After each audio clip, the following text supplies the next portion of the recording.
Mně přijde, že teďka se ta scéna hodně mění. Já jsem viděl, že třeba Ben Kristoval si dal na svůj Instagram, že je no AI interpret. Že chce jako ukázat, že prostě AI vůbec nebude používat. Jak ty to vidíš? Používáš ty AI ve své práci?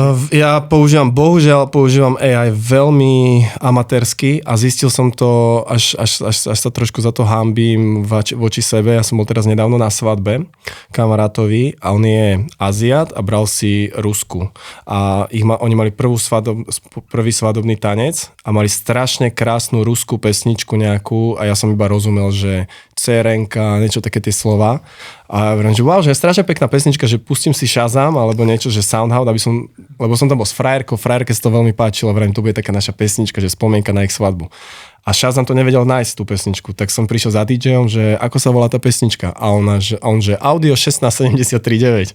A ja, že dobre, tak spýtame sa nevesty. Tak som sa pýtal nevesty a ona, že to moja mama, ktorá má skoro 60 rokov, že to moja mama napísala text a dala do AI, nech to zaspieva akože nejaká ruská spevačka, presne asi nejaká opísala, že ako, no proste vytvorila jej mama 60-ročná, vytvorila jej svadobnú pesničku a vtedy ja som si uvedomil, že ja používam ChatGPT ako Google, že úplne veľmi jednoduché zadania, jednoduché otázky a v podstate nám tento svet prináša takéto obrovské možnosti a už to proste o mnoho starší ľudia odo mňa používajú a ja som stále v tomto ešte trošku zatiahnutá ručná brzda.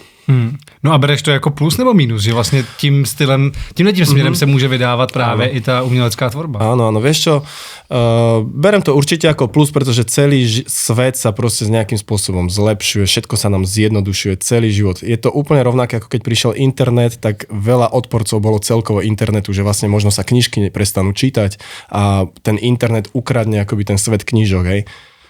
V podstate nejakým spôsobom ukradol, áno, ale ten internet priniesol o mnoho viac dobrého ako zlého, alebo je to samozrejme otázne. A to isté akoby umelá inteligencia ChatGPT, ja si myslím, že je to tu hlavne na to, aby nám ten život nejakým spôsobom zjednodušil. Netreba s ním bojovať, treba si ho aplikovať, začať ho fakt používať, treba si ho osvojiť a kto ho ako bude používať a kde si my dáme ako spoločnosť mantinely, že odkedy dokedy to je v pohode, tak netreba z neho robiť úplne nepriateľa, brať to iba, že a kedysi to bolo lepšie ako teraz, vieš. AI, celá umelá inteligencia je tu od toho, aby nám zlepšovala, zjednodušovala život. Ja si myslím, že by sme to mali sa k tomu tak postaviť. Takže to bereš pozitivně i třeba v tom, když je to nějaký segment té hudby, nebo teď jako vlastně, když se podíváš na Spotify nebo i YouTube, tak jako se roztrh pytel s AI vůbec jako no tak budú o mnoho vzácnejší. Interpretama. No a o mnoho vzácnejší budú fakt skutočné interpreti, na ktorých budú o mnoho drahšie listky. Vieš, ja neviem, či ste videli teraz nedávno ten seriál o Spotify, vlastne ako vznikol. Jo, je to inak veľmi dobrý.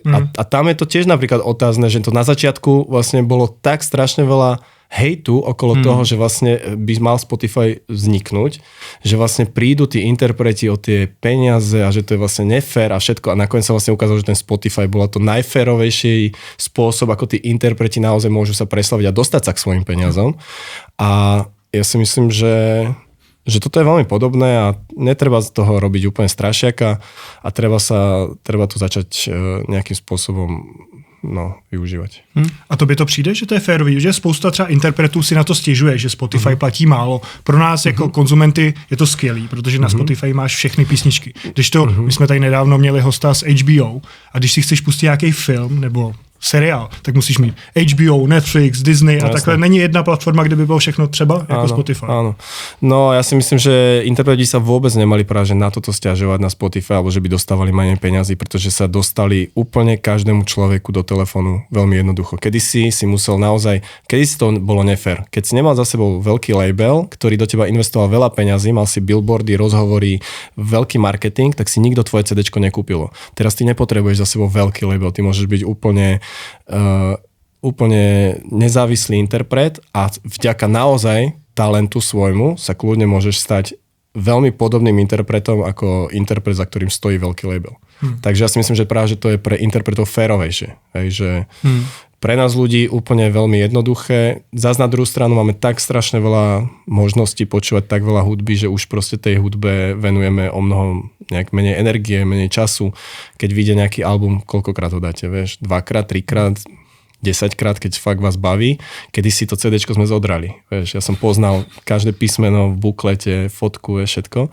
To je škoda, ale zase na druhú stranu zase som sa dostal len k interpretovi, do ktorého investoval niekto naozaj veľa peňazí, aby som si ho ja na Slovensku, vieš, vypočul.